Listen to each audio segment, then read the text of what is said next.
அன்புக்குரிய இஸ்லாமிய சகோதரர்களே, இஸ்லாம் ஒரு மனிதனுடைய வாழ்க்கையிலே பிறரோடு எவ்வாறு நடக்க வேண்டும், அது மனிதர்களாக இருக்கலாம், ஏனைய படைப்பினங்களாக இருக்கலாம், ஏன் உயிரற்ற பொருட்களாக இருக்கலாம், அவைகளோடு எவ்வாறு நடக்க வேண்டும் என்று மிக திட்ட தெளிவாக சொல்லித்தந்த ஒரு மார்க்கமாக இருக்கிறது. எனவேதான் ஒவ்வொரு பொருளுக்கும் உரிய உரிமைகளை வழங்குகின்ற உன்னதமான ஒரு மார்க்கம், ஒரு பாதை இருக்குமாக இருந்தால் அது இஸ்லாமாகத்தான் இருக்க முடியும். ஒரு கிறிஸ்தவ அறிஞரிடத்திலே இஸ்லாம் மார்க்கத்தை பற்றி உங்களுடைய அபிப்பிராயம் என்ன, உங்களுடைய கருத்து என்ன என்று கேட்கப்பட்ட போது அவர் சுருக்கமான ஓரிரு வரிகளிலே, ஓரிரு வார்த்தைகளிலே இஸ்லாத்தை தெளிவுபடுத்துகிறார். இஸ்லாம் என்றால் அதாவுல் ஹுகூக் லிஅஹ்லிஹா, அதாவுல் ஹுகூக் லிஅஹ்லிஹா, அவரவருடைய உரிமைகளை, அதனுடைய உரிமைகளை மிக சரியாக வழங்குகின்ற ஒரு பாதை தான் இஸ்லாமாக இருக்கிறது. இஸ்லாம் என்றால் ஒவ்வொன்றுக்கும் என்னென்ன உரிமைகள் இருக்கிறதோ அந்த உரிமைகளை மிக தெளிவாக காட்டி தந்து அவ்வழியில் நீங்கள் அவைகளை நிறைவேற்றி வாழ்ந்தீர்கள் என்றால் வெற்றி பெறுவீர்கள் என்று நன்மாராயம் சொன்ன ஒரு மார்க்கம் தான் இஸ்லாம். அத்தோடு எதனுடையாவது யாருடையாவது உரிமைகளை மீறுகின்ற போது அதற்கு உலகிலும் மறுமையிலும் தண்டனை இருக்கின்றது என்று எச்சரித்த ஒரு மார்க்கம் தான் இஸ்லாமாக இருக்கிறது. இன்று ஒவ்வொன்றுடைய உரிமைகளை பேணுவதற்காக சர்வதேச நாடுகள் ரீதியாக, தேச ரீதியாக, மாநில ரீதியாக, பிரதேச ரீதியாக, இப்படி ஒவ்வொரு கட்டங்கட்டமாக பொறுப்புகள், குழுக்கள் நியமிக்கப்பட்டு கண்காணிக்கப்படுகிறது. அவைகளிலே ஏதாவது முன்பின் ஆகின்ற போது அதற்காக பல நடவடிக்கைகள் மேற்கொள்ளப்படுகிறது. மனித உரிமை ஆணைக்குள் இருக்கிறது. அதுபோன்று ஒவ்வொன்று சார்ந்த உரிமைகள் பேணுகின்ற அமைப்புகள் இருக்கின்றன. ஆனால் இவையெல்லாம் தாண்டி மிக தெளிவாக உரிமைகளை தெளிவுபடுத்தி வழிகாட்டிய ஒரு மார்க்கம் தான் இஸ்லாமாக இருக்கிறது. எனவே அந்த இஸ்லாம் வழிகாட்டிய உரிமைகளிலே ஒரு முஸ்லிமுடைய உரிமை இருக்கிறது மிக முக்கியமான ஒன்று. ஏனைய எல்லா படைப்பினங்களை விட சிறந்தவன் மனிதன். அந்த மனித படைப்பிலும் சிறந்தவர்கள் கலிமாவுடையவர்கள், முஸ்லிம்கள் என்பதிலே எந்த மாற்று கருத்தும் எங்களுடைய அக்கீதாவிலே கிடையாது. ஒரு முஸ்லிம் அவன் ஒரு அடிமையாக இருக்கலாம். அவன் உலகிலே மிக மிக தாழ்ந்த செல்வத்தாலும் அந்தஸ்தாலும் இன்னொரு உலக பட்டம் பதவிகளாலும் மிக தாழ்ந்த இடத்தில் அவன் இருக்கலாம். ஆனா அவன் சொன்ன கலிமா, அந்த இஸ்லாம் என்கின்ற அவனுடைய அந்த மார்க்கம், ஏனைய எல்லா மிக பெரும் பேரரசராக இருந்தாலும் அவர் கலிமா கிடைக்காத ஒருவராக இருந்தால் இந்த அடிமையை விட, இந்த தாழ்ந்தவனை விட, மிகவும் அந்தஸ்திலே குறைந்தவனை விட அவர் தாழ்ந்தவர் தான். ஏனென்றால் ஒரு முஸ்லிம் மிக உன்னதமானவன். வல அபுதுன் மூமினுன் கைரும் மின் முஷ்ரிக்கின், மூமினான ஒரு அடிமை முஷ்ரிக்கை விட, கலிமா இல்லாத, கலிமாவை மறுக்கின்றவனை விட சிறந்தவன் என்று அல்லாஹ் மிக தெளிவாக குர்ஆனிலே எங்களுக்கு சொல்லிக் கொண்டிருக்கிறார். அன்புக்குரிய இஸ்லாமிய சகோதரர்களே, அந்த அடிப்படையிலே ஒரு முஸ்லிமுடைய உரிமை, அவனுடைய மானம், அவனுடைய இன்னொரு அவனுடைய அந்தஸ்துகளை மற்றவர்கள், முஸ்லிம்களாகிய நாங்கள் எங்களுடைய இன்னொரு முஸ்லிம் சகோதரனை மதிப்பதை இஸ்லாம் மிக மிக வலியுறுத்தியிருக்கிறது. இன்னும் ஒருவருக்கு அநீதியாக, அநியாயமாக நடப்பதை இஸ்லாம் மிகவும் வன்மையாக கண்டித்திருக்கிறது. இன்றைய காலம் பல வகையிலே உரிமைகளை பாதுகாக்க முடியாமல் உரிமைகளுக்கு அநீதி இழைக்கப்படுகின்ற, பரவலாக உரிமைகள் மீறப்படுகின்ற ஒரு சூழ்நிலையை நாங்கள் பார்க்கிறோம். ஒரு மனிதன் சரியாக இஸ்லாம் கூறுகின்ற வழிமுறையை தன்னுடைய வாழ்க்கையில எடுத்துக்கொண்டால் போதும் அவன் உலகத்திலே மிக சிறந்த உரிமைகளை பேணுகின்ற ஒரு மனிதனாக இருப்பான். இஸ்லாம் எந்த அளவுக்கு என்றால் ஒரு முஸ்லிம் அவனை பயமுறுத்துவதை கூட இஸ்லாம் ஹராம் ஆக்கி வைத்திருக்கிறது. அடிப்பதை அல்ல, ஏசுவதை அல்ல, கொல்லுவதை அல்ல, அவனை காயப்படுத்துவதை அல்ல, அவனை திடீரென திடுக்குறச் செய்வது, அவனை திடீரென பயமுறுத்தி விடுவதை நபி அவர்கள் மிக தெளிவாக சொல்கிறார்கள். லா யஹில்லு லி முஸ்லிமின் லா யஹில்லு லி முஸ்லிமின் ஐ யுரவி அஹாஹு.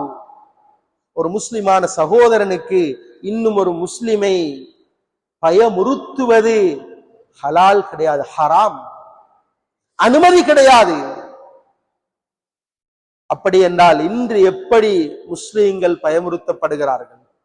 முஸ்லிம்களை நாங்கள் எப்படி வார்த்தையாலும் இன்னொரு என்ன செயல்களாலும் பயமுறுத்தி கொண்டிருக்கிறோம்? அன்புக்குரிய இஸ்லாமிய சகோதரர்களே,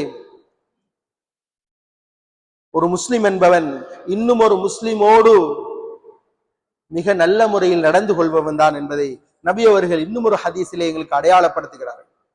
அல் முஸ்லிம், நபி அவர்கள் சொன்னார், உண்மையான ஒரு முஸ்லிம், உண்மையான ஒரு முஸ்லிம் மன் சலிமல் முஸ்லிமூன மின் லிசானிஹி, இவனுடைய நாவு வேதியுடைய கரத்தினால் எந்த பாதிப்பும் இல்லாமல் ஏனைய முஸ்லிம்கள் வாழுகிறார்களா, இவன் தான் முஸ்லிம். நான் ஒரு முஸ்லிமா என்று ஒரு முஸ்லிமா என்று எங்களை நாங்கள் பரிசோதிக்கின்ற பரிசோதனையின் ஒரு வழிகாட்டல் தான் இது. நாங்கள் பேசுகின்ற விடயங்களை, கேட்கின்ற விடயங்களை எப்போதும் இன்னொருவரின் பக்கம் விரல் நீட்டி, இது அவருக்கு, இது இவருக்கு, இது இன்னாருக்கு, அவர் அதை விளங்கிக் கொள்ளட்டும், இவர் அதை விளங்கிக் கொள்ளட்டும், ஒருபோதும் அது ஹுத்துபாக்களாக இருக்கலாம், எந்த ஒரு பயான்களாக இருக்கலாம், ஒரு தனி நபருடைய உபதேசமாக இருக்கலாம், எல்லா விடயங்களும் ஒவ்வொருவரும் தன்னைத்தான் நோக்கி கையை நீட்ட வேண்டும். எனவே நபி அவர்கள் சொல்கிறார்கள், அல் முஸ்லிம், உண்மையான ஒரு முஸ்லிம் இன்னும் ஒரு முஸ்லிம் அவனுடைய நாவு, அவனுடைய கரம் தீங்கில்லாமல் வாழுகின்ற வாழ்க்கையை யார் வாழுகிறானோ அவன்தான் முஸ்லிம். இப்போது நான் என்னை இந்த ஹதீஸை வைத்து சிந்திக்க வேண்டும். நான் பிற முஸ்லிம்களுக்கு என்னுடைய நாவினால் துன்பம் கொடுக்கிறேனா? நான் பிற முஸ்லிம்களுக்கு என்னுடைய கரத்தினால் துன்பம் கொடுக்கிறேனா? வார்த்தையால், நாவுகளால் பேசுகின்ற, கைகளால் இன்னொருவனுக்கு பல வகையான தீங்குகள் செய்கின்ற விடயங்கள் மட்டுமல்ல, இந்த ஹதீஸுக்கு நவீன அறிஞர்கள் பல விடயங்களை சுட்டி காட்டுகிறார்கள். அதிலே நவீன ஊடகங்களின் ஊடாக ஒரு அறிக்கையாக, ஒரு பேச்சாக, குரல் பதிவாக ஒரு செய்தியை பரிமாறி அந்த செய்தியின் ஊடாக இன்னும் ஒரு முஸ்லிம் பாதிக்கப்படுகிறான் என்றால் அவர் நாவினால் நோவினை செய்தவராகிறார். இன்று நாங்கள் சமூகத்திலே பார்க்கிறோமா இல்லையா? சமூக வலைத்தளங்களை பார்க்கின்ற போது, பேஸ்புக்காக இருக்கலாம், யூடியூப்பாக இருக்கலாம், இன்னொரு வலைத்தளங்களிலே சர்வசாதாரணமான சில கருத்துக்களை பிறருடைய உள்ளத்தை காயப்படுத்துகின்ற, பிறருடைய உரிமையை பறிக்கின்ற, பிறருடைய மானத்தை போக்குகின்ற பதிவுகளை இட்டு விடுகிறோம். இது சாதாரணமாக நினைக்கிறோம். நபி அவர்கள் இந்த சொன்ன வார்த்தை, எப்போதோ சொன்ன வார்த்தை, இன்று இருக்கின்ற நவீன காலத்தில் கூட மிக மிக பொருத்தமாக இருக்கிறது. நாவினால் வெறுமனே ஒரு முஸ்லிமை பார்த்து நேரடியாக ஏசுவதற்கு மாத்திரமல்ல, நாங்கள் இணையதளங்களினூடாக, குரல் பதிவினூடாக ஒரு முஸ்லிமுக்கு காயப்படுத்துகின்ற குரல் பதிவு கூட இந்த நாவின் நோவினை என்ற வகை அடங்கும் என்று நவீன அறிஞர்கள் மிக தெளிவாக எங்களுக்கு தெளிவுபடுத்துகின்றார்கள். அது மட்டுமல்ல, இன்று எழுத்துக்களாக, இன்று எத்தனையோ எழுத்து ரூபத்திலே எங்களுடைய கரங்களினால் நாங்கள் எழுதி விடுகிறோம், பதிவிட்டு விடுகிறோம். எந்த அளவுக்கு என்றால், ஒரு மனிதனை கேலி செய்கின்ற ஒரு வார்த்தையை ஒரு முஸ்லிம் பேசுவதை நபி அவர்கள் வெறுத்திருக்கிறார்கள். அவருடைய உள்ளத்தை காயப்படுத்தி விடும் என்றதை நபி அவர்கள் வெறுத்திருக்கிறார்கள். ஏன்? தன்னுடைய மனைவி ஆயிஷா ரலியல்லாஹு அன்ஹா எவ்வளவு விருப்பமான, தனக்கு மிகவும் விருப்பமான மனைவி, கடைசி வஃபாத்துடைய நேரம் அவருடைய வீட்டிலே அவருடைய மடியிலே தன்னுடைய உயிர் பிரிய வேண்டும் என்று விருப்பப்பட்ட ஒரு மனைவி அந்த ஆயிஷா ரலியல்லாஹு அன்ஹா அவர்கள் சஃபியா ரலியல்லாஹு அன்ஹாவை பார்த்து ஒரு செமிச்சையாக ஒரு இஷாராவாக அவர் குள்ளமான பெண் என்கின்ற விடயத்தை சொன்ன போது நபி அவர்கள் அவருடைய முகம் சிவந்ததை அவர்கள் ஆயிஷா ரலியல்லாஹு அன்ஹாவை பார்த்து நீங்கள் சொன்ன இந்த விடயத்தை கடலிலே கரைத்தால் அந்த கடல் முழுக்க துர்நாற்றம் வீசிவிடும் என்று மிக பெரும் எச்சரிக்கையை தன்னுடைய மனைவிக்கு சொல்லி காட்டினார்கள் என்றால் நாங்கள் எந்த அளவுக்கு எத்தனை வார்த்தைகள் எத்தனை விடயங்களை சமூகத்திலே சர்வதாரணமாக இன்னொருவரை காயப்படுத்துகின்ற விடயத்தை செய்து விடுகிறோம். அன்புக்குரிய இஸ்லாமிய சகோதரர்களே, எனவேதான் இதிலே மிக அவதானமாக இருக்க வேண்டும். இவையெல்லாம் நவ்வும் மின குலுமாத் அநியாயங்களின் வகைகளில் ஒன்றாக சேர்ந்துவிடும்.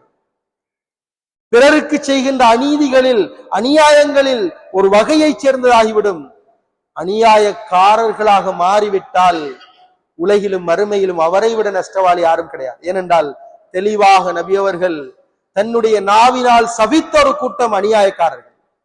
தெளிவாக நபி அவர்கள் ஒரு கூட்டத்தை சபித்திருக்கிறார்கள் என்றால் அநியாயக்காரர்கள் குர்ஆனிலும் கூட அல்லாஹ் மிக தெளிவாக சாபமிட்டு இருக்கிறான் அநியாயக்காரர்களுக்கு என்றால் அநியாயம் என்பது மிக பெரும் பாவம். எனவே இந்த அநியாயத்தின் ஒரு வகைதான் ஒரு முஸ்லிமை நோவினை செய்வது, காயப்படுத்துவது. நபி ஸல்லல்லாஹு அலைஹி வஸல்லம் அவர்கள் ஒரு ஹதீஸிலே தெளிவாக சொல்கின்றார்கள். அபூ ஹுரைரா ரலியல்லாஹு அந்த ஹதீஸை அறிவிக்கிறார்கள். லா ஸலாசுன் லா துரத்து தாவத்துஹும், மூன்று சாரார்கள் இருக்கிறார்கள். அந்த மூன்று சாரார்களுடைய துஆக்களும் கபூலாகாது. ஒரு முஸ்லிமுக்கு கிடைத்திருக்கின்ற மிக பெரிய ஒரு ஆயுதம் துஆ. அத்வா சிலாஹுல் மூமின், மூமினுடைய ஆயுதம். அவனுக்கு ஒரு கஷ்டம், ஒரு துன்பம், ஒரு தேவை, இப்படி இன்னொரு நேரங்களில் அவனுக்கு கை கொடுக்கின்ற ஒரு ஆயுதம் தான் இந்த துஆ. அந்த துஆ என்கின்ற ஆயுதத்தை இழப்பதற்கான வழிகளில் ஒன்றாக பிறருக்கு செய்கின்ற அநீதியை அநியாயத்தை நபியவர்கள் பட்டியல் படுத்தி காட்டுகிறார்கள். சொல்கின்றார்கள், லா துரத்து தாவத்து, துஆக்கள் மறுக்கப்பட மாட்டாதே. எனவேதான் அதிலே தாவத்துல் மதுலூம், அநியாயம் செய்வருடைய துஆ, அநியாயம் செய்யப்பட்டவருடைய துஆ என்று சொன்னார்கள். இந்த ஹதீஸுக்கு விளக்கம் சொல்கின்ற போது முஹத்திஸீன்கள் சொல்கின்றார்கள், உலகத்திலே ஒரு மனிதன் இன்னொரு மனிதனுக்கு செய்கின்ற அநியாயத்தில் மிக பெரிய அநியாயத்தின் முதலிடம் வகிப்பது என்ன தெரியுமா? ظுல்முல் முஸ்லிம் அலல் முஸ்லிம். ஒரு முஸ்லிமான ஒரு மனிதன், ஒரு கலிமா சொன்ன ஒரு மனிதன், தீனை விளங்கி கொண்டு அறிந்து கொண்ட ஒரு மனிதன், அலல் முஸ்லிமி, இன்னும் ஒரு முஸ்லிமுக்கு அநியாயம் செய்வார். ஏனென்றால் அவருக்கு கலிமா கிடைத்திருக்கிறது, தீன் கிடைத்திருக்கிறது, இஸ்லாம் கிடைத்திருக்கிறது. அதையும் அடைந்து கொண்டு அவர் அதே முஸ்லிமான ஒரு சகோதரோடு அநியாயமாக நடக்கிறார் அல்லவா? இதனால் இவர் மிகப்பெரிய அநியாயத்தின் வகையை சேர்ந்தவர்களில், கூட்டத்தார்களில் இவர் சேர்க்கப்படுவார். எனவேதான் நாங்கள் பிறருக்கு அநியாயம் இல்லாமல் எந்த ஒரு வகையிலும் துன்புறுத்தாமல் வாழ்வது மிக மிக அவசியமானதாக இருக்கிறது. என்றால் இன்றைய காலம் பல தலைப்புகளிலே பல வகைகளிலே ஒருவர் மற்றவருக்கு அநியாயம் செய்கின்ற பாதைகள் திறக்கப்பட்டிருக்கிறது. நாங்கள் எதிர்நோக்க இருக்கின்ற எங்களுடைய தேர்தல் களம் கூட இன்னும் ஒருவருக்கு அநீதி செய்வதற்கு ஒரு பாதையாக அமைந்துவிடக்கூடும். ஒருவர் அவருடைய அபிப்பிராயம், அவருடைய கருத்து சுதந்திரத்தை, அவர் ஒன்றை ஆதரிப்பதை இஸ்லாம் அனுமதி அளித்திருக்கிறது. சஹாபாக்களுக்கு மத்தியிலே அபூபக்கர், உமர், உஸ்மான், அலி ரலியல்லாஹு அன்ஹும் என்று இந்த 4 நபியவர்களோடு கூடவே இருந்து நபியவர்களோடு மிக மிக நெருக்கமாக இருந்த அல் குலஃபாவுர் ராஷிதூன், நேர்வழி பெற்ற ஹலீஃபாக்கள் என்று சொல்லப்பட்ட, சுவனத்தை கொண்டு நன்மாராம் கூறப்பட்ட 10 நபர்களில் முதன்மையான 4 பேர்களாகிய இந்த அபூபக்கர், உமர், உஸ்மான், அலி ரலியல்லாஹு அன்ஹும் என்ற இந்த சஹாபாக்கள், அவர்கள் பல விடயங்களில் தங்களுக்கு மத்தியிலே கருத்திலே முரண்பட்டிருக்கிறார். ஏன்? பத்ருடைய கைதிகள் பிடிக்கப்பட்டு நபி ஸல்லல்லாஹு அலைஹி வஸல்லமுடைய சபையிலே கொண்டு வரப்பட்டு அந்த பத்ருடைய கைதிகளை என்ன செய்வதென்ற ஆலோசனை பரிமாறப்படுகிறது. அந்த ஆலோசனையின் போது அபூபக்கர் ரலியல்லாஹு அன்ஹு, உமர் ரலியல்லாஹு அன்ஹுடைய ஆலோசனை வெவ்வேறான ஆலோசனைகள். அபூபக்கர் ரலியல்லாஹு அன்ஹு அவர்களுடைய ஆலோசனையும் உமர் ரலியல்லாஹு அன்ஹுடைய ஆலோசனையும் வெவ்வேறான ஆலோசனைகள். உமர் ரலியல்லாஹு அன்ஹு சொல்கிறார்கள், இவர்கள் எல்லாம் இஸ்லாத்தை அழித்தொழிக்க மிக பெரும் அரும்பாடுபட்டவர்கள், முஸ்லிம்களை அழித்தொழிக்க முயற்சித்தவர்கள். இவர்களை விட்டுவிடக் கூடாது, இவர்களை எல்லாம் நாங்கள் கொண்டு விட வேண்டியதுதான் என்ற ஆலோசனையை முன்வைக்கிறார்கள். அதே சந்தர்ப்பத்திலே தான் அந்த அபூபக்கர் சித்தீக் ரலியல்லாஹு அன்ஹு அவர்கள் சொல்கிறார்கள், யா ரசூலல்லாஹ் ஸல்லல்லாஹு அலைஹி வஸல்லம்,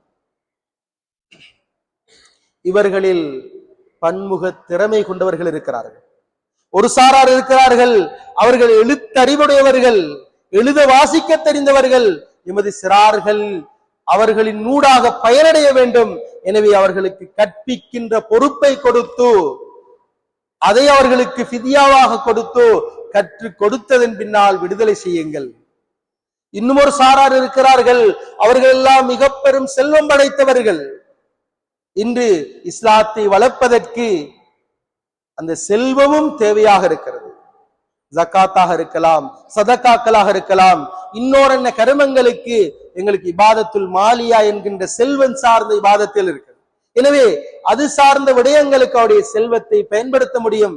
எனவே அவர்களிடம் பணத்தொகையை பெற்று ஃபிதியாவை அவருடைய குடும்பங்களிடம் பெற்று அவர்களை ஒப்படைத்து விடுங்க. அதே போன்று இன்னும் ஒரு சாரார் இருக்கிறார்கள், அவர்கள் நல்ல யுத்த பயிற்சியை பெற்றவர்கள், பலசாலிகள். எனவே எங்களுடைய சிறார்களுக்கு அவர்கள் மூலமாக பயிற்சி வழங்கப்பட்டு அவர்களை விடுதலை செய்வோம் என்று இப்படி தன்னுடைய ஆலோசனையை முன்வைக்கிறார்கள். இறுதியாக அந்த அபூபக்கர் சித்தீக் ரலியல்லாஹு அன்ஹுடைய ஆலோசனை முடிவாக தீர்மானமாக எடுக்கப்பட்டது. ஆனால் உமர் ரலியல்லாஹு அன்ஹு அவர்கள் முரண்பட்டது கிடையாது. உமர் ரலியல்லாஹு அன்ஹு அவர்கள் என்னுடைய கருத்தை நீங்கள் நிராகரித்து விட்டீர்கள் என்று ஒதுங்கியது கிடையாது. அதே அபூபக்கர் ரலியல்லாஹு அன்ஹுவோடு சேர்ந்து எந்த அளவுக்கு நபி அவர்கள் மரணித்ததன் பின்னால் பல தடவைகள் தன்னுடைய கருத்துக்கு முரணாக செயல்பட்ட அந்த அபூபக்கர் ரலியல்லாஹு அன்ஹு அவர்களை கலீஃபாவாக தெரிய வேண்டும் என்று முன்னின்றவர்களும் அவர்கள்தான். எனவே தங்களுக்கு மத்தியில் அபிப்பிராய வேதம் வருவது, கருத்து முரண்பாடு வருவது என்பது அது பிளவுகளை உண்டாக்கல்ல, தன்னுடைய கருத்துக்கு மாற்றமான கருத்து கொண்டவரை ஊடகங்களிலோ நேரடியாகவோ தாக்குவதற்கல்ல. அது அவருடைய அபிப்பிராயம், அவருடைய திறன். அவர் ஒரு மாறுபட்ட கருத்தில் இருக்கிறார், அந்த கருத்தில் எங்களுக்கு திருப்தி இல்லை என்றால் மிக அழகிய முறையில் அதை நாங்கள் அவருக்கு முன்வைப்பதற்கு எங்களுக்கு அனுமதி இருக்கிறது. அதனால் திணிப்பதற்கு அனுமதி கிடையாது. அதனால் அவர்களுக்கு திணிக்கின்ற உரிமை எங்களுக்கு கிடையாது. ஒரு சந்தர்ப்பத்திலே உமர் ரலியல்லாஹு அன்ஹுடைய ஆட்சி காலம், அந்த நேரத்திலே உமர் ரலியல்லாஹு அன்ஹு அவர்கள் ஒரு விடயத்திலே இவ்வாறு நீங்கள் செய்யுங்கள் என்று வியாபாரிகளுக்கு ஒரு வியாபார முறையை கற்றுக் கொடுக்கிறார். அல்லது ஷரியத்திலே இவ்வாறுதான் செய்ய வேண்டும் என்று நிர்பந்திக்கப்பட்டதல்ல, ஒரு இலகுவான முறை லாபம் அடைவதற்கு, மக்கள் பயனடைவதற்கான ஒரு முறையை காட்டிக் கொடுக்கிறார். எனவே அங்கிருக்கின்ற அனைத்து மதீனாவாசிகளும் அதே வியாபார கொள்கையை கடைபிடிக்கிறார்கள். யார் வந்தாலும் அதே கொள்கையை கடைபிடிப்பார்கள். ஒரு சந்தர்ப்பத்திலே ஒரு யமனை சேர்ந்த ஒரு வணிகர் வருகிறார், வியாபாரி வருகிறார். அவர் அந்த வியாபாரத்துக்கு முரணான, முற்றிலும் மாறுபட்ட ஒரு வியாபார முறையை செய்து மற்றவர்களுக்கு அதை அறிமுகம் செய்கிறார். அப்போது அவரை பிடித்து 2 தோழர்கள் பயமுறுத்துகிறார்கள், எச்சரிக்கிறார்கள். எனவே இவர் உமர் ரலியல்லாஹு அன்ஹு இடத்திலே வந்து முறையிடுகிறார். உமர் ரலியல்லாஹு அன்ஹு அவர்கள் அந்த இருவரையும் அழைத்து சொல்கிறார்கள், இவர் செய்கின்ற வியாபார முறை இது உங்களுடைய வியாபார முறைக்கு மாறாக இருக்கலாம், நான் உங்களுக்கு காட்டி தந்த அனுமதித்த ஒரு முறையாக இருக்கலாம், இவர் செய்வது அனுமதிக்கப்பட்ட முறைதான், உங்களுக்கு மாறுபட்டதாக இருந்தாலும் அவரை நீங்கள் வற்புறுத்தாதீர்கள், வலா துஹத்திது, அவருக்கு எச்சரிக்காதீர்கள், அவரோடு நீங்கள் நல்ல முறையில் அஹ்சினு, நல்ல முறையிலே நடந்து கொள்ளுங்கள் சொன்னார். இப்படி பல சந்தர்ப்பங்களிலே உமர் ரலியல்லாஹு அவர்கள் முரண்பட்ட கருத்துக்களோடு வருகின்ற போது மிக அழகான வழிமுறைகளை காட்டி தந்தார். எனவேதான் நாங்களும் எங்களுக்கு மத்தியிலே அது அரசியல் மட்டுமல்ல, சமூக ரீதியான இன்னொரு முன்னெடுப்படுத்தாலும் ஒரே கருத்திலே சமூகம் நிற்கும் என்பதை எதிர்பார்க்க முடியாத உண்மை. ஆனாலும் அதிலே நாங்கள் முரண்படுகிறோம் என்றால், மாறுபடுகிறோம் என்றால், எங்களுக்கு மத்தியில் சண்டைகளும் சச்சரவுகளும், பிறருக்கு அநியாயம் செய்வதும், பிறரை நாங்கள் ஏசுவதும் வசைபாடுவதும் இருக்கிறதே, இது சமூகத்தை பலமடைய செய்வதற்கு மாற்றமாக பலகீனம் அடைய செய்யும். சமூகத்துக்கு மத்தியிலே பலகீனத்தை உண்டாக்குவது மட்டுமல்ல, இஸ்லாத்தின் விரோதிகளுக்கு முஸ்லிம்களை அடக்கி ஆள்வதற்கு மிக இலகுவான வழியாக இருக்கும். குர்ஆனிலே அல்லாஹ் அத்தீஉல்லாஹ வ அத்தீஉ ரசூல் வலா தனாஸஉ, அல்லாஹ்வுக்கு ரசூலுக்கு வழிபடுங்கள் என்று சொல்லிவிட்டு நீங்கள் உங்களுக்கு மத்தியிலே முரண்பட வேண்டாம். அப்படி நீங்கள் முரண்பட்டு கொண்டே இருந்தால் ஃபதஃஷலு, அல்லாஹு தஆலா சொல்கிறான், அப்படி என்றால் நீங்கள் பலகீனப்பட்டு போவீர்கள். முரண்பாடுகளோடு இருந்து இருந்து சமூகத்திலே பலகீனம் உண்டாகி வதத்ஹபரிஹுக்கும், அதனால் உங்களுடைய வலிமை இழந்து நீங்கள் பலகீனர்களாக ஆகுவீர்கள் என்று அல்லாஹு தஆலா எச்சரிக்கிறான். எனவேதான் எங்களுக்கு மத்தியிலே ஏற்படுகின்ற சிறு சிறு பிரச்சனைகளை பெரிதாக்க கூடாது. எங்களுக்கு ஏற்படுகின்ற கருத்து மோதல்களை அதை சண்டை சச்சரவுகளாக ஆக்கக்கூடாது. எங்களுக்கு மத்தியில் ஏற்படுகின்ற அபிப்பிராய வேதங்களை அது ஆண்டாண்டு காலம் பகைமைகளாக ஆக்கக்கூடாது. இது இஸ்லாத்தின் விரோதிகள் இஸ்லாத்தை ஒழிப்பதற்கு வழி தேடுகின்ற போது ஒரு வழியாக மாறிவிடும். எனவேதான் நாங்கள் ஒற்றுமையான சமூகம், ஒற்றுமையை வலியுறுத்துகின்ற மார்க்கம், ஐங்கால தொழுகையில் ஒன்றாக ஒரே அணியிலே சஃப்பாக நின்று இமாம் ஜமாத்தாக தொழ வேண்டும் என்று வலியுறுத்துவதற்கு மிக உன்னதமான ஒரு காரணம் சமூக ஒற்றுமை. அரஃபா மைதானத்திலே அனைவரும் ஒரே ஆடையோடு ஒன்றாக திரள்கின்ற மிக பெரும் ஒரு விடயத்தை ஹஜ்ஜுடைய மிக முக்கிய கடமையாக எடுத்து காட்டுகின்றது என்றால் இஸ்லாம் அது ஒற்றுமையின் அடையாள சின்னம். இப்படி முரண்பட்ட மதீனா வாசிகளை ஹஸ்ரத் என்ற மிக பெரும் நூற்றாண்டு பகமை கொண்டவர்களை இந்த இஸ்லாம் என்ற மார்க்கம் ஒன்றுபடுத்தி சமூகத்தில் ஒரே அணியாக கடைசி வரை பயணிக்க வைத்த மார்க்கம். அப்படி வழிகாட்டிய மார்க்கத்தில் இருந்து கொண்டு முரண்பாடு பேசிக்கொண்டு சண்டை பிடித்துக் கொண்டு ஒருவர் மற்றவரோடு முரண்பட்டு உயிர்களையும் உடைமைகளையும் சின்னா பின்னப்படுத்துகின்ற செயல்பாடுகளில் ஆகிவிடக்கூடாது. இன்று சர்வ சாதாரணமாக ஒருவருடைய சொத்துக்கள் அபகரிக்கப்படுகிறது, சொத்துக்கள் தீக்கிரையாக்கப்படுகிறது, சொத்துக்கள் உடைமைகள் எல்லாம் அது சின்னா பின்னப்படுத்தப்படுகிறது. காரணம் கேட்டால் ஏதாவது ஒரு கட்சி ஆதரவு, ஏதாவது ஒரு கொள்கை ஆதரவு, ஏதாவது ஒரு கருத்திலே முரண்பட்டது என்று காரணம் சொல்லிவிடுகிறோம். அன்புக்குரிய இஸ்லாமிய சகோதரர்களே, இது சமூகத்தின் மிகப்பெரிய ஒரு வெட்கக்கேடு. எனவேதான் நாங்கள் ஒருவர் மற்றவரோடு முரண்பாடு இல்லாமல் வாழ பழக வேண்டும். ஆண் பெண் வாலிபர்கள் வயோதிபர்கள் என்ற இந்த அடையாளத்தை நபி ஸல்லல்லாஹு அலைஹி வஸல்லம் ஆண் பெண் அதே போன்று வாலிபர்கள் வயோதிபர்கள் இந்த அடையாளத்தை இஸ்லாம் எங்களுக்கு எதுக்கு தந்திருக்கு தெரியுமா? அவர்களின் ஒவ்வொருவரும் மற்றவருக்கு என்னென்ன உரிமைகள் இருக்கிறதோ அதை மதித்து நடப்பதற்காக. சிறுவர்களோடு இரக்கம் காட்ட வேண்டும் என்ற இரக்க காரூணிய பண்போடு பெரியவர்கள் சிறியவர்களோடு நடக்க வேண்டும். பெரியவர்கள் மரியாதையாக நடாத்தப்பட வேண்டும் என்ற இந்த சிந்தனையோடு இளம் வயதினர் பெரியவர்களுக்கு மரியாதையாக வாழ வேண்டும். இப்படி இஸ்லாம் ஒரு சாரார் இன்னொரு சாராரை ஏதாவது ஒரு தலைப்பின் கீழ் முன்னுரிமைப்படுத்த வேண்டும். இப்படி சமூகம் ஒற்றுமையாக வாழ வேண்டும் என்று நபி அவர்கள் பல தலைப்புகளில் எங்களை ஒற்றுமைப்படுத்தி காட்டியிருக்கிறார். எனவேதான் நாங்களும் ஒருவர் மற்றவரோடு மதித்து, ஒருவர் மற்றவருடைய உரிமைகளை பேணி, ஒருவர் மற்றவருக்கு உதவியாக இருந்து, சில விடயங்களில் முரண்பாடு வருகின்ற போதும் அந்த முரண்பாட்டை பகைமையாக ஆக்கிக் கொள்ளாமல், அந்த முரண்பாட்டை எங்களுக்கு மத்தியில் பிரச்சனையை ஆக்கிக் கொள்ளாமல் வாழ பழக வேண்டும். இதற்காக இஸ்லாம் பல சாதாரண அமல்களை எங்களுக்கு வழிகாட்டியிருக்கிறது. பகைமைகளை இழக்கச் செய்கின்ற, ஒரு முஸ்லிம் இன்னொரு முஸ்லிமோடு ஒற்றுமையாக வாழுகின்ற வழிகாட்டல் செய்திருக்கிறது. அதிலே மிக சிறந்த சில சாதாரண அமல்கள். முதலாவது, ஒரு முஸ்லிமை கண்டால் இன்னொரு முஸ்லிம் புன்முறுவல் பூக்கின்ற அமல். இன்று நாங்கள் பார்க்கிறோம், ஏதாவது எங்களுடைய கருத்துக்கு முரண்பாடு அல்லது ஏதாவது ஒரு சந்தர்ப்பத்திலே பிரச்சனைப்பட்ட ஒருவரை கண்டால் அவரை பார்த்து முகமலர்ச்சியோடு புன்முறுவலோடு நோக்குவது கிடையாது.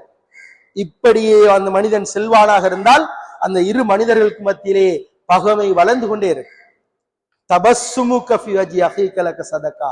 நபி அவர்கள் சொன்னார்கள், உன்னுடைய சகோதரனை முகமலர்ச்சியோடு பார்ப்பது சதக்காவுடைய நன்மை என்று அடையாளப்படுத்தினார்கள்.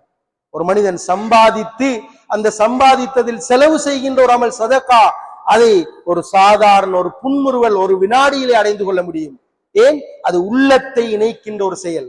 எனவே முரண்பட்ட கருத்தோடு இருக்கிறாரா, அவரோடு நாங்கள் கடுகடுப்பாக, அவரோடு நாங்கள் முகம் பார்க்காது நடக்கக்கூடாது. முகத்தை பார்த்து புன்முறுவல் பூக்க வேண்டும். சலாம் சொல்ல வேண்டும். இரண்டாவது, சலாம் எப்போது சமூகத்திலே பரப்பப்படுமோ அப்போது பகமை இல்லாத ஒழிக்கப்படும். அப்சு சலாம். நபி அவர்கள் சொன்னார்கள், சலாத்தை பரப்புங்கள், உங்களுடைய உள்ளங்கள் மிருதுவடையும். உள்ளங்களை மிருதுவாக்கின்ற ஒரு அமல் தான் சலாம். எங்களுக்கு ஒருவரை பார்த்தால் கோபம் வருகிறதா, அவரை அடிக்கடி சந்தித்து முகமலர்ச்சியோடு முன்னோக்கி சலாம் சொல்லி பாருங்கள், அவருடைய இருக்கின்ற கோபம் பகமை இல்லாதொழியும். ஒரு சந்தர்ப்பத்திலே அபுல் ஹசன் பஷரி ரஹ்மத்துல்லாஹிடத்திலே அவருடைய மாணவர்களில் ஒருவர் வந்து முறையிடுகிறார், என்னுடைய இன்ன ஒரு நண்பர் என்னோடு ஒரு சந்தர்ப்பத்திலே முரண்பட்டு அவர் என்னோடு பகமை பாராட்டினார், அதனால் அவரோடு நான் இன்று வரைக்கும் முகம் பார்த்து பேசியது கிடையாது. எனவே நான் பேச நினைத்தவருடைய முகத்தை பார்த்தாலும் அவரை பார்த்தால் எனக்கு சினம் கோபம் உண்டாகிறது. இதுக்கு என்ன செய்ய வேண்டும் என்று கேட்டபோது சொன்னார்கள், நீங்கள் அவரை பார்த்து புன்னகையுங்கள், சலாத்தை எத்தி வையுங்கள். புன்னகையும் சலாமும் சமூகத்தின் பகமையை கலட்டி வீசுகின்ற ஒன்று. பெருமை என்கின்ற ஒரு மனிதனை நரகில் நுழைய செய்கின்ற மிக பெரும் பாவத்திலிருந்து பாதுகாக்கின்ற ஆயுதம். எனவே சலாம் சொல்வது, புன்முறுவல் பூப்பது, இது எங்கள் சமூக ஒற்றுமைக்கு அடையாளம்.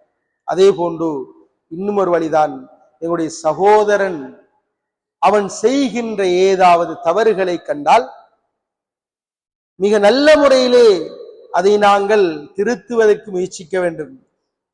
ஆனாலும் அவர் சொல்லியும் திருந்தாமல் செய்கிறார் என்றால் அவருக்காக நாங்கள் அல்லாஹ்விடத்திலே பிழைப்பிற்கு தர வேண்டும். ஏனென்றால் மறைவாக ஒருவர் மற்றவருக்காக பாவ மன்னிப்பு தேடுவதும் அந்த இரு மனிதர்களுடைய உள்ளங்களை இணைக்கின்ற ஒரு ஆயுதம். அஹ்மது பின் ஹம்பல் ரஹ்மத்துல்லாஹி அவர்கள் ஒரு சந்தர்ப்பத்திலே தன்னை பற்றி இன்னும் ஒரு மனிதன் கடுமையாக பேசுகிறான் என்று ஒரு மனிதனை பற்றி சொல்லப்படுகிறது. இமாம் அவர்கள் அந்த சபையிலே வைத்து அந்த மனிதனுக்காக துஆ செய்கிறார்கள், பிரார்த்திக்கிறார்கள். ஒரு சில நாட்களின் பின்னால் அந்த மனிதன் இமாம் அஹ்மது பின் ஹம்பல் ரஹ்மத்துல்லாஹி அவர்களை தேடி வருகிறான். தேடி வந்து இமாம் அவர்களை கையை பிடித்து முசாபா செய்ய, கையை முத்தமிட்டு தன்னுடைய தவறை மன்னிக்குமாறு மன்னிப்பு கேட்கிறார். இமாம் அவர்களுக்கு தெரியாது இந்த மனிதன் தான் அந்த மனிதன் என்று. ஆனாலும் நீ என்ன செய்தா என்று அந்த மனிதனை பார்த்து கேட்டபோது சொன்னார்கள், உங்களை பற்றி சமூகத்துக்கு மத்தியிலே இப்படியெல்லாம் சொல்லித் திரிந்தேன், உங்களை பற்றி இப்படியெல்லாம் நான் பேசித் திரிந்தேன், எனவே என்னை மன்னித்துக் கொள்ளுங்கள் என்று மன்னிப்பு கேட்கிறான். அப்போதுதான் இமாம் அவர்கள் சொல்கிறார்கள், இந்த மனிதன் மக்ஃபிரத், அல்லாஹ்விடத்திலே நான் இவனுக்காக பாவ மன்னிப்பு தேடியதே, இவனுடைய உள்ளத்தை என் பக்கம் இணைத்து வைத்திருக்கிறார் அல்லாஹ். இன்று நாங்கள் யாராவது ஒன்று செய்து விட்டால் அதை குறையாக முழு இடத்திலும் பேசி திரிவோம். அதை பற்றி நாங்கள் ஒன்றை இரண்டாக்கி, இரண்டை மூன்றாக்கி சொல்லி திரிவோம். ஆனால் அவர் செய்த தவறை உரிய முறையில் அவரிடம் பேசி அதை தெளிவுபடுத்தி திருந்த வைக்கின்ற வழியை காட்டுவோமா? அல்லது அவர் திருந்துகிறார் இல்லை என்றால் அதற்காக நாங்கள் மன்னிப்பு கேட்கிறோமா? அல்லாஹ்விடத்திலே இன்ன மனிதனுடைய இன்ன பாவத்தை மன்னித்து விடு, அந்த பாவத்தில் இருந்து அவரை மீட்சி பெற செய்து விடு கேட்டிருக்கிறோம். எனவே இதுவும் சமூகத்திலே முரண்பாடு இல்லாமல் ஒற்றுமையாக வாழ வைக்கின்ற வழி. எனவே அதே போன்று சொன்னார்கள், தஹாத்து தஹாபு, ஹதியாக்களை பரிமாறிக்கொள்வது. ஒருவர் மற்றவரை சந்திக்கின்ற போது தன்னிடம் இருக்கின்ற ஒரு சிறிய பொருளாக இருக்கலாம், அன்பளிப்பை கொடுத்து அன்பை பரிமாறிக்கொள்வது. நாங்கள் எங்களோட ஒரு குடும்பம் பகமையாக இருக்கிறதா, அந்த குடும்பத்தை தேடி செல்ல வேண்டும். ஏதாவது ஹதியாக்களை அந்த குடும்பத்துக்கு நாங்கள் கொடுக்க வேண்டும். எங்களோடு ஒருவர் விரோதம் காட்டுகிறாரா, அவரை தேடி செல்ல வேண்டும், சலாம் சொல்ல வேண்டும், புன்னகைக்க வேண்டும், அவரிடத்திலே ஏதாவது அன்பளிப்புகளை கொடுக்க வேண்டும். இப்போது அவருடைய உள்ளம் எங்களுடைய உள்ளத்தோடு இணைவதற்கு ஒரு சந்தர்ப்பமாக இருக்கு. இதுவெல்லாம் சாதாரணமாக எங்களால் செய்ய முடியுமான விடயங்கள். ஆனால் ஷைத்தான் அவனுடைய கிபர் என்கின்ற பெருமை என்கின்ற மிகப்பெரிய ஒரு வெறுத்தொதுக்கப்பட்ட பாவத்தின் சில பங்குகளை எங்களோடு கலந்து வைத்திருக்கிறார். நான் இவரிடத்திலே போவதா, அவர்தானே தவறு செய்தவர், அவர்தானே ஏசியவர், அவர்தான் எனக்கு முரண்பட்டவர், நான் அவரோடு முரண்படவில்லை என்று நாங்கள் பேசிக்கொண்டு அவரை விட்டு விலகிச் செல்கிறோம்.